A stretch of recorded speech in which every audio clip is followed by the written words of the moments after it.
Hey, good evening, good afternoon, good morning to everyone. Depends on where you are in the world. We're happy that you can join us for this week's episode of Sounds of the Diaspora, Artist to Artist, a conversation with Dion Parson. We're so happy to have you here with us, and I'm very excited for our guest this week because he's a main figure in the jazz world, a celebrated musician from New Orleans. He plays so many styles, versatile musician, and one of my dear friends, one of my big brothers, one of my mentors. Please join me in welcoming to Sounds of the Diaspora, Mr. Donald Harrison Jr., Big Chief. Y'all ready? I'm not gonna do that. I was trying to get rid of the go to airplane mode, but it turns off the Wi-Fi. We're good. We're live, Donald. We're live. Oh, beautiful. We're live right now. Welcome to Sounds of the Diaspora. How you doing? I'm doing fine. How are you? I'm good, man. I'm good. So where are you right now? I see it says New Orleans. Are you home in New Orleans? Yeah, I'm in New Orleans. Not getting the total warmth that you're getting there in the Caribbean, but New Orleans warmth. Better than the East Coast. Good, man. But listen, it's so good to see you, man. And thank you for agreeing to be on our show today. Oh, it's great to be here and talk to you. One of the key contributors to things that I've been trying to do in music. So it's great to see you and talk to you again. Likewise, man. Likewise. So let's just jump into this, man. So the great Donald Harrison, you're an innovator, icon, mentor, an NEA jazz master. You wear many hats. You're a big chief, carrying the torch of your family's legacy. How did this all start for you? Tell us about Donald Harrison growing up in New Orleans. Well, New Orleans has a strong African presence, and I grew up in the culture in New Orleans as a cultural participant when I was young at what we call second line parades, and also the tribal culture that's offshoot of a place called Congo Square, which is the only place where Africans were allowed to continue their culture in the northern hemisphere. But I and many other people who are in the culture consider New Orleans the northernmost Caribbean city. So we have one foot in America and one foot in the Caribbean, and we we have a lot of customs that come from Africa, like the Caribbean islands. That's great, man. It's geographically connected, and from the diaspora, you know, folks travel from Africa, South America through the Caribbean, ended up in New Orleans. There's a unique sound to the music, and we know that New Orleans is the home of jazz. But how did you get started? How did the saxophone come into your life? Can you tell us about that? Well, my father, who loved Charlie Parker and a number of other jazz artists, saw the saxophone in the window of a music store when I was about 10 years old, and he decided that I should play the saxophone just from seeing it in the window. So he bought it, and he gave it to me when I was young, but I hadn't decided to be a saxophonist, so I didn't really pick it up until I heard Grover Washington playing Mr. Magic, and then I remembered I had a saxophone, and I learned Mr. Magic, and I never put it down since. But my father, you know, he steered me in the direction of Charlie Parker when I started. So I started following Bird. I'm still a disciple of Charlie Parker and his teachings. So your father just saw the saxophone in the window, bought it, and decided that that's what you're going to do. Yes, I guess he was right. it took about 5 years for me to agree with him, but that's what happened. Oh man, well, I'm glad that happened.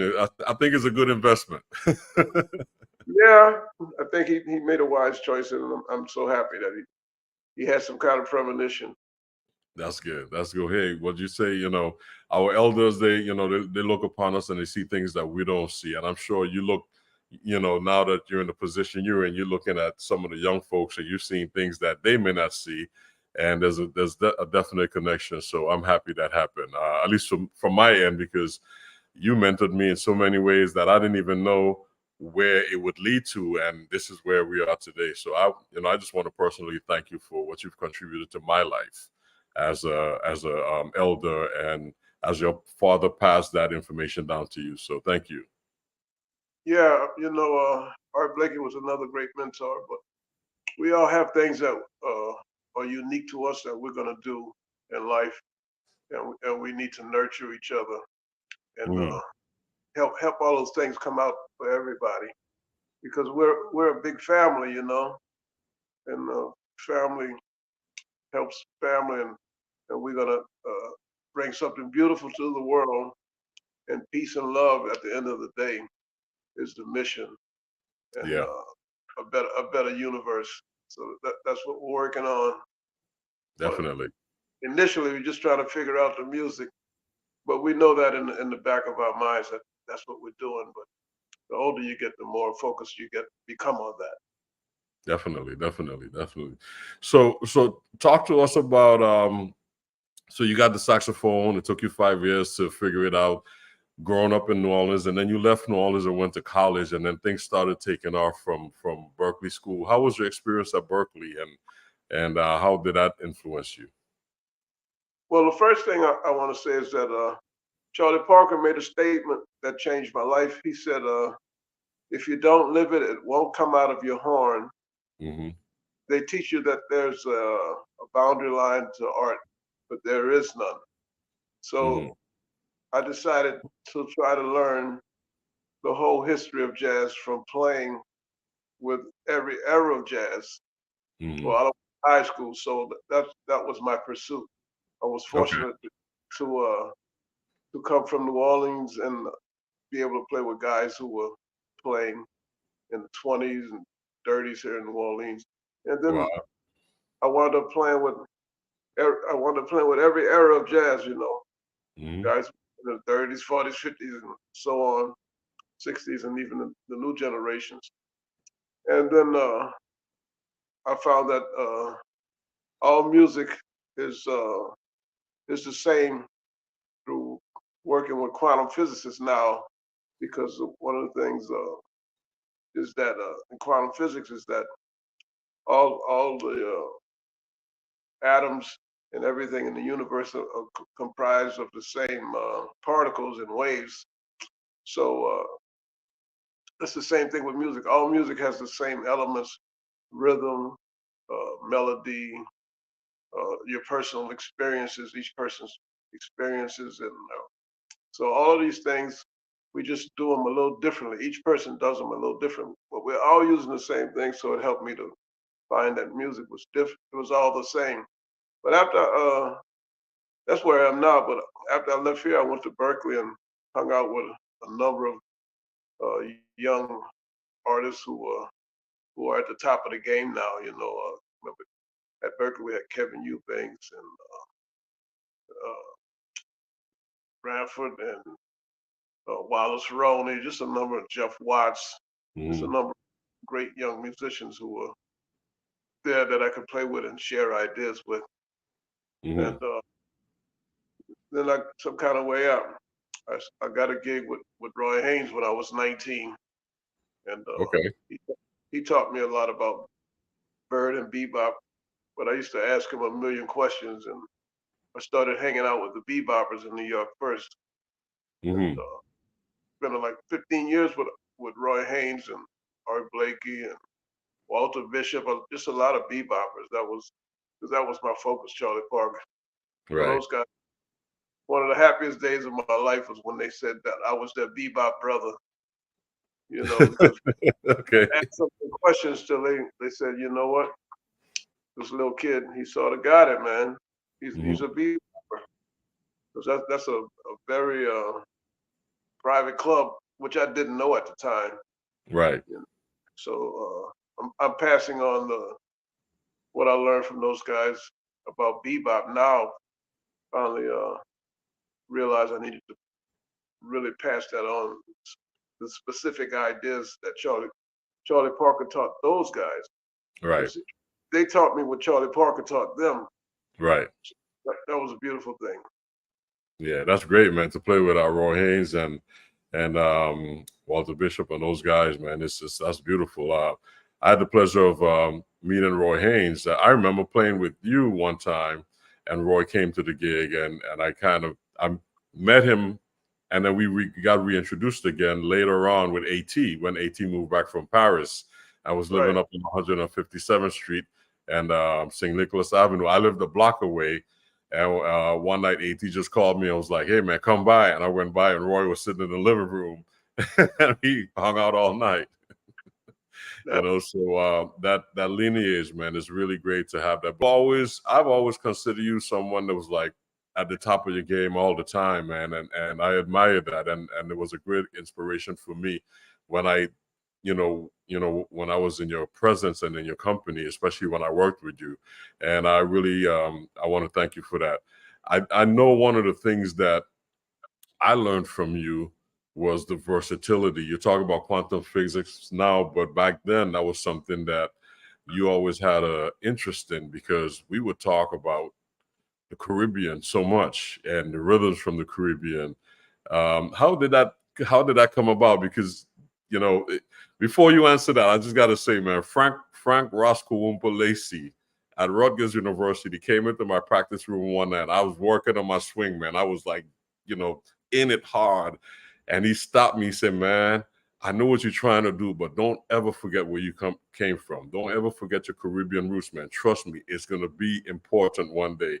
And the next person to ever have that conversation with me, fast forward coming out of Rutgers from the late 80s, was you. That's how that circle connected. Well, yeah, I knew you had something special to offer because of that. I mean, you taught me stuff about the Caribbean. I was picking your brain like I was picking Roy Haynes' brain. See, I didn't know that at the time, man. I was just trying to make the gig. No, I know, but I mean, you enlightened me about certain things. But like I said, we're all sharing information. Art Blakey used to say, "A fair exchange is no robbery." So Right. we always had a fair exchange with the musicians. I would give them ideas about what I experienced, and they would give me ideas about what they experienced, even if they didn't know that they were doing it. But we found a happy medium. Well, my thing was to make everything that I was listening to into a jazz paradigm. Mm-hmm. And I always say, and it's not mean, but it's true. The person who can hear something and or hear a new concept and then put it together is very special, because it's easier to it's not easy, but it's easier to replicate something that you heard from someone else. Right. Hard to find something that wasn't there before. So we did a dancehall beat and you put a swing to it. So to me, it was brilliant that you were able to understand what I was saying to you and find a way to make it a reality. Right. We took disparate ideas and made them a reality. And that adds to when you find people who do that, that adds to the conversation in a different light. We didn't really find anything new. We just put them together in a new way, because there's nothing new under the sun. But we did put it together in a new way.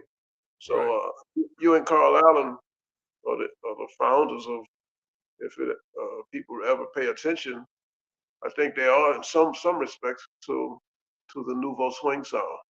The Nouveau Swing sound was very unique, and it was Grammy nominated, and it set a path for something, you know, because up until that point, working with you, the only other person I ever heard did anything Caribbean in the jazz platform was Monty Alexander. But it was like separate. Monty would do reggae or jazz, and it was, you know, and you found a way to merge them together, and so that Nouveau Swing project was for me uh, a you know, a pivot point. It was a platform for me to say, "Wow, okay, this is possible," and it stopped me thinking about a lot of things as well. But you know, it took you in another path as well.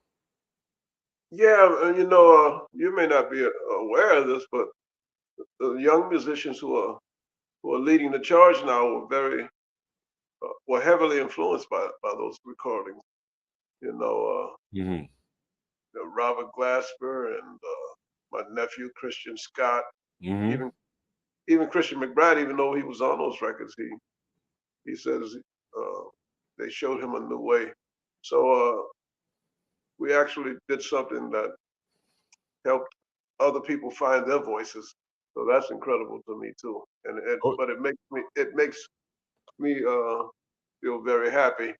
And it wasn't just me. I might have been the person with the idea, but without you, it don't happen. You know, yeah. we were put together for some kind of way. The forces bring you to the right people and Mm. at the right time. Right, When right. And so Ruben Rogers was on that also, right? Ruben played bass coming from St. Thomas, yeah. So you told he me, understood, yeah. But he was a Berkeley guy also. yeah. So Yeah, yeah, I mean, because we weren't really playing, and when that came up, then we had just started playing, and it was the time.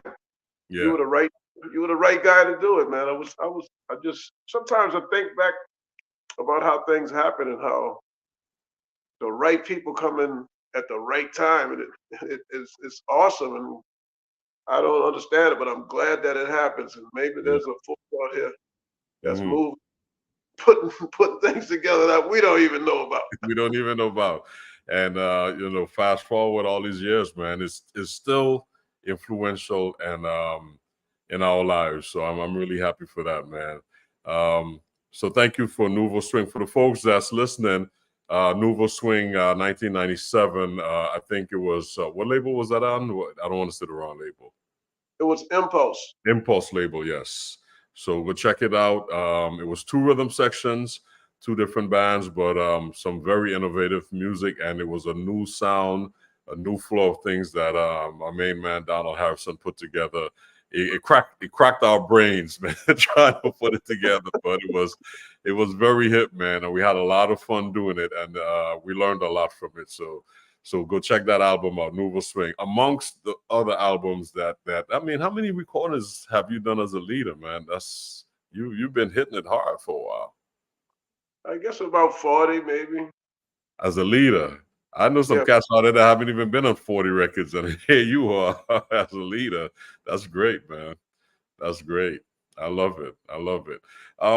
So you have a new project out, and you brought us some music, and I want to share that. And I like the concept that you brought us. You brought us one song with multiple genres in multiple genres, and I want to talk about that also because you're the right guy to do that, and it shows your versatility. So tell us about this song, and then we'll jump into it real quick. well, I first started this concept of recording a song with multiple genres in 2006 with a recording called 3D.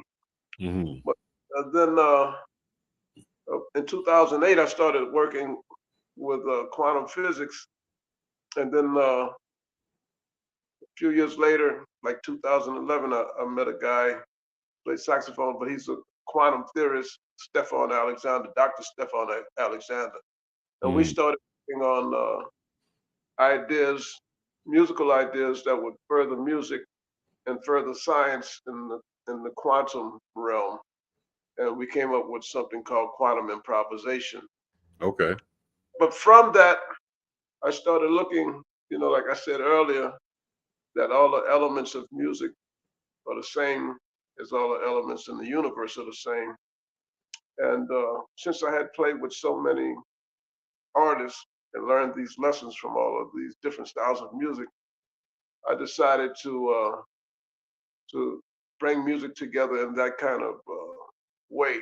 So I wanted to make songs, write songs that were could be played in any style of music, and then I put the Nouveau Swing paradigm in it and came up with something I call the omniverse jazz version, which is a jazz version that incorporates 9 different styles of music Okay. into one sound. So I call it the Nouveau Swing version because that's what Nouveau Swing was. But this is Nouveau Swing amped up to another level.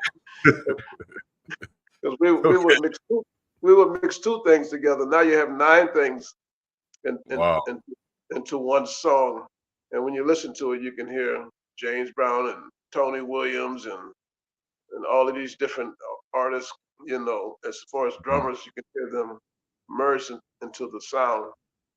So we're putting it out, and already the Smooth Jazz single is number 60 on the charts. And Okay. we're gonna. One thing I figured out after the record came out is that if I do we got a trap hip hop kind of jazzy presentation. If I put that single first for the hip hop crowd, and then I put the rest of the singles behind it, then the hip hop audience will get to hear jazz. They'll get to hear reggae. So it opens up another paradigm in terms of showing that all music is the same, and Right. gives people an opportunity to hear multiple versions and multiple styles and open their palettes up. So this could be something that really brings the music together and people together in a different way. Great. Well, let's check out the Magic Touch version number 1. This is our new music spotlight. Oh no. That smooth melody is the new single from saxophonist and NEA jazz master Donald Harrison, titled The Magic Touch. Donald Harrison's new project, The Magic Touch multi-genre singles, debuts his new concept of omniverse, multiverse music. Hear The Magic Touch by Donald Harrison right here daily, and find out more at donaldharrison.com.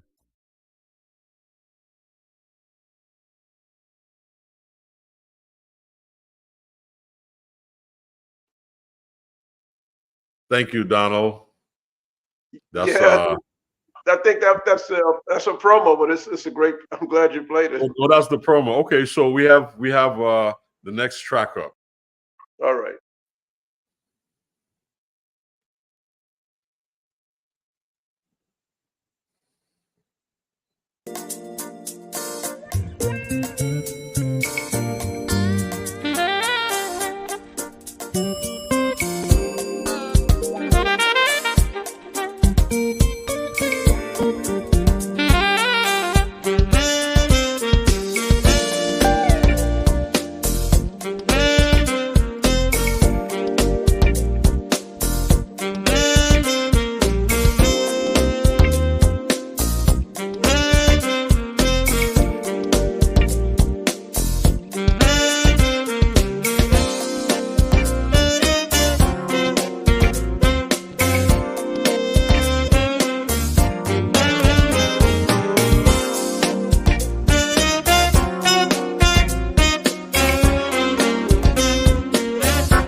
Magic touch. Yeah, I like that. That's a soul smooth jazz version. Finger popping, that kind of thing. Nice. So is that because you said you were first influenced by Grover, Mr. Magic. Is that a tribute to Grover? That's what it is? Yeah, the magic part is a tribute.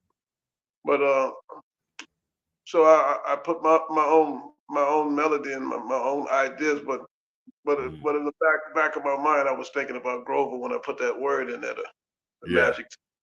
Okay. But, and that's influenced. That version is influenced by Grover. Mm-hmm. I can hear that. Yeah, makes sense. But the backbeat, I got great trumpeter Chris Bodie is playing on that, and now Chuck Loeb, who left us, but the great guitarist who are icon that kind of music, and the drummer from Frankie Beverly's and Mays playing drums on that. Okay. So, I was able to put together some stellar musicians on that track. As you always do. You always find the right cast for everything, man. And that's great. That's great, man. I'm enjoying that. I'm sitting back here grooving. I'm like, okay, I hear that. Nice, subtle harmonic changes. Yeah. I mean, I enjoy that. So you did what I like about this conversation, I was like, from the diasporic side of things, you did other versions of this, and we talked about it. I can't remember which one is coming up next, but let's listen to the next one, and then we can talk about it, because I want to hear what influenced you to do that. So you have another version of the same song, the Magic Touch version 2.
One drop style, rule all the while. I like that. Yardy style. I like that. That's nice, man. You That's know, huh? I said that's because of my love of Bob Marley. You can hear Oh that yeah. roots, hit the roots in there, man. Oh yeah. And, One drop. That's what I'm saying. One drop style, yeah, rule all the while. It's I always say to folks, man, when I'm performing, and every once in a while we'll do a song with a strong reggae one drop beat like that. And I say, anybody that ever went to college and had to stay up late at night to study with some Bob Marley on, know what I'm talking about. mhm. Bob Marley, very influential, but that groove, that's nice, man. I enjoyed that. Beautiful. If you enjoyed it, I know we did it right because you're the real deal. Yeah, man, it's in there. The melody is different it's the same the melodic notes, but it's different than the smooth jazz version, but it's in there. Yeah, that you have to fine tune. Just move it a little bit to match and get the right feeling on each song. So On each song, yeah. And I'm glad we're talking about this because again, having this one melody going through these different genres, that's really what the diaspora is about because a lot of folks they kind of pigeonhole things and you know that you play so many different situations musically. You could play a straight ahead bebop gig tonight. Tomorrow night you're doing some hip hop stuff. The next night you're doing a trio with Billy Cobham and Ron Carter. And the next night, you may be doing a tribute to your, Big Chief Indian heritage, and you move around. And a lot of folks, like, I talk about this on the show with artists specifically from the Caribbean because growing up, we're exposed to our cultural heritage, the calypso, the reggae, the soca, mento, zouk. Every island has its own thing, and we're exposed to that. And then we have the Hispanic contents of Puerto Rico with bomba and plena, and then we have salsa and sango from Cuba and Dominican Republic. Even before we get to the U.S., we have all of this going on, And you being from, huh? it's a lot of music. It's a lot of music, and you being from New Orleans have a similar thing because Second Line, which is indigenous to New Orleans, a lot of people that's not from Louisiana, they don't even know what Second Line is. They have no clue, and so that's why I love when we connected. I love all of that stuff that you was doing because it just remind me of home, and it's the connection not only about the music but the food. So it makes a lot of sense, and that's what we discuss here on Sounds of the Diaspora. We talk about all of those things, and I'm so happy you said that it's all connected because a lot of people don't see the connection, or rather hear the connection. They really don't. They really don't, and you do. From day one, I knew you had that figured out. So that's great, man. Well, one of the things we all share, some people call it the clave, but we play off beats, and Right.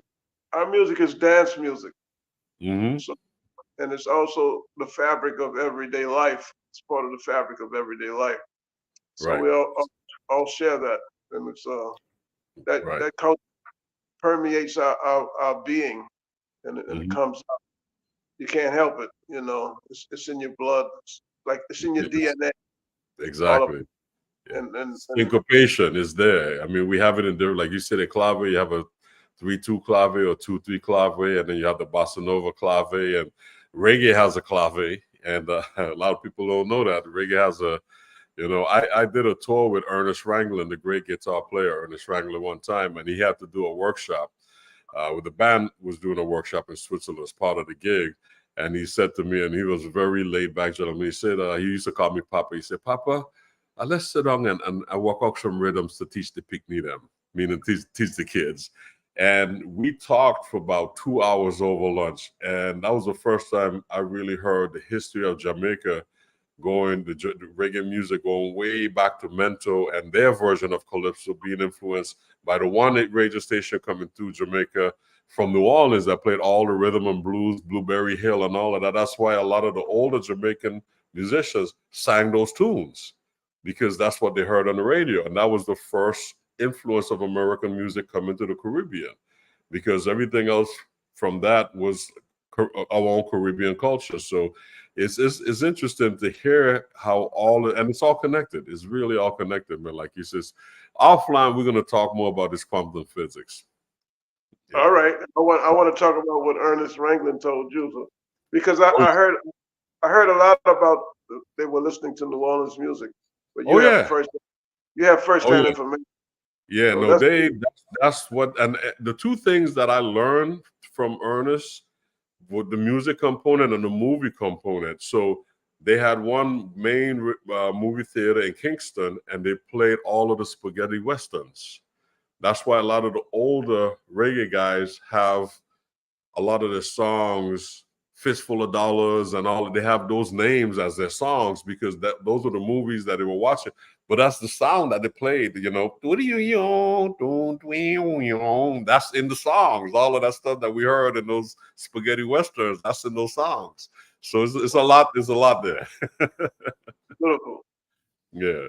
So let's continue, man. You have another version of the Magic Touch. Let's hear this one. Let's hear the next version.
Talking about the clave before. Yeah, there you go. That's Brazil. great. Brazil. Yeah, so a little bossa nova. Mm-hmm. I was just trying to get the feeling of being in one of those little cafes on Ipanema on the Mm-hmm. beach. You know, the guitar player in there and a few other people, and the sultriness of Brazil Yeah, capture the feeling of that on that version. definitely. It's nice, man. Beautiful. And a lot of people don't realize that South America, Brazil, all of those countries there is very influential in all part of the diaspora as well. We rule it out because it's not officially America, but it's so much great music that came from there, man. I mean, you look at the history of Brazil and the stuff that Stan Getz did with Astrid Gilberto and Jobim and that whole era. So many great groups. The Zembo Trio that came out of there, and Milton Nascimento. All of these guys that have contributed to that wonderful sound that makes bossa nova great. It's it's just really amazing. So, thank you for that version. That's really nice. Yeah, Brazil is a treasure trove of music. You know, so many different styles of music, Mm-hmm. and so many artists from the States and all over. The Caribbean islands have been influenced by Brazil. You know, this new music, the pagode, which is really old music, but the young people are digging it now. Right, they're digging it now, bringing it back. Yeah. I'm writing some what they call pagode songs now. So, Okay. so it's a big part of the music of the world and the universe as well. Mm-hmm. It's amazing stuff, man. I enjoyed my visits to Brazil. I'm actually heading to Uruguay in July to play that music festival down there. I'm looking forward to that. That should be nice. Yeah. It's a great. Yeah, so 20 years. Festival has been going on for about 20 years. Like all the cats go down there, man. They bring bands down there. It's really nice. It's my first time at this festival, so I'm excited about it. Yeah, they really love the music down there. So you're gonna have a good time. Yeah, I'm looking forward to it. So we had the smooth jazz version of the Magic Touch. We had the reggae version. We had the bossa nova version, and you got something for everyone. So let's hear this next version because I know you're bringing something nice with it.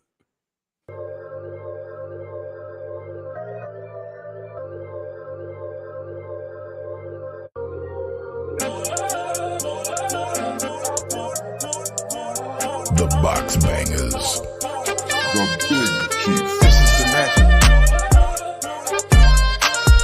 This is the magic touch. This is the magic. This is the magic touch. This is the magic. This is the magic touch. This is the magic.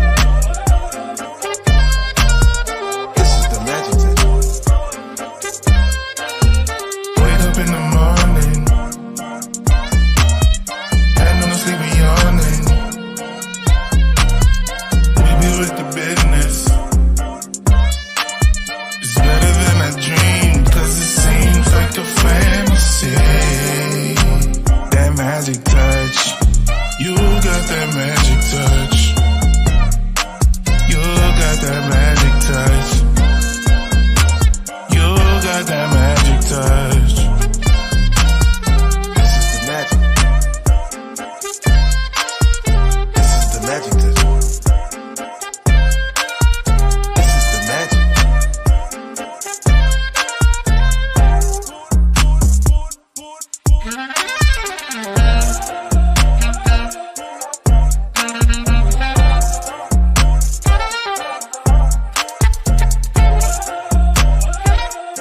Man, I like that, man. That's really nice. That's funky. It's trap jazz, mix some trap, hip hop jazz with jazz, man. Put Yes, some sir. Yes, count, sir. got some count basie elements in there and Hmm. some stuff all mixed up into a little hip hop ditty, man. Yeah, that's great, man. You got something for everybody on that one song, man. That's a great concept. You have 3D, three different versions of multiple versions of one song coming out. I like that, man. That's great. Well, I appreciate it, and I just hope that it brings more people together from disparate parts of our diaspora, Hmm. so we can be under the same umbrella. Definitely. As human beings. Now you got it. Yeah, Yep. exactly. This is great, man. I know you moved back to New Orleans after spending so many years in New York, and then Katrina hit, and you committed to education. I just want to, we're going to wrap up a little bit, but I just want to have you say something to the young folks. Just share with them now that you're older and you're a mentor and you've done so many great things and influenced so many people, including myself. Share with the young people, that 19-year-old, when you were on the road with Roy Haynes, being 19, what advice do you have for that person? This is one of the things I tell. A couple of things. I'm gonna share a couple of things. If music is like a bank account, you can't take anything out you didn't put in. So that means just work hard and develop your craft, and it will eventually come out in your playing. The other thing is, since we're talking about work, if you put in the work, it will manifest. So I'll give you this example. If you take a shovel and you go into the woods and you just dig one time, but you do that for 50 years, you will see the result of that work. It will be a humongous hole, and anybody who passes will see that somebody did some work. So if you get up every day and you do your work, Right. the results of that work will manifest. You will not, no one will be able to ignore it. So just remember those two things. If you do the work, it'll manifest, and you'll see it, and everybody will see it, and you will have contributed to the world, and hopefully do something that helps other people, and with your work, and then you become what I call necessary. Right. Right. Right. That's great advice, man. That's great advice. Thank you very much for sharing that with our young folks. Thank you for sharing that with me, man. And I want to thank you again for taking the time out of your busy schedule. I know how busy you are, man. Because I've been trying to track you down for a minute. So thank you for being on the show, and we hope to have you back because I know you have a number of projects. I would love next time you come back to go back to some of the things you did in the past, so folks can actually see how the big chief got to where he is. We can follow your lineage, because I think that's important as well, because you've been a trailblazer for a lot of folks, and we didn't really talk about that. We focus really on your project right now, but I would love to have you back to really share with our audience your musical historic past. Like you said, it's like a bank account. You can't take out what you didn't put in. So let's visit all of the things all the investments you've made along the way. I would love to have you back to do that. I'd love to be back. Always great to see you. Likewise, man. Ladies and gentlemen, the one and only Mr. Donald Harrison, man. Thank you for joining us, and thank you for sharing your new project, The Magic Touch, with us. And I'm very excited, and I'm glad that you were able to make this, man. One of my favorite musicians, someone that I had the pleasure of playing with. He was a mentor to me. I actually recorded with him on his Nouveau Swing album, and we talked about, the dance hall project that he put together for that album. One of the things that I liked about Donald Harrison is that he doesn't just do recordings. Everything is a concept, and we were influenced by many elders that always talked about concepts. So I'm grateful for him for sharing that. So thank you guys for joining us for this week's episode of Sounds of the Diaspora. we have a wonderful show for you next week, a very unique show. These two gentlemen that you're seeing, Mr. Leon Foster Thomas and Mr. Victor Provost, are going to be joining us next week, but they are going to be talking about specifically the history of steel pan. That's what the show is about. We'll have them on another time to talk about their own projects and their own likeness, but next week is specifically about the history of jazz, the steel pan, from its inception up to where we are, see how far we get with it. So join us next week as we bring Mr. Victor Provost and Mr. Foster, Leon Foster, to the table as we present the history of steel pan at Sounds of the Diaspora, Artist to Artist, Conversation with Dion Parson. Take care. All the best. God bless.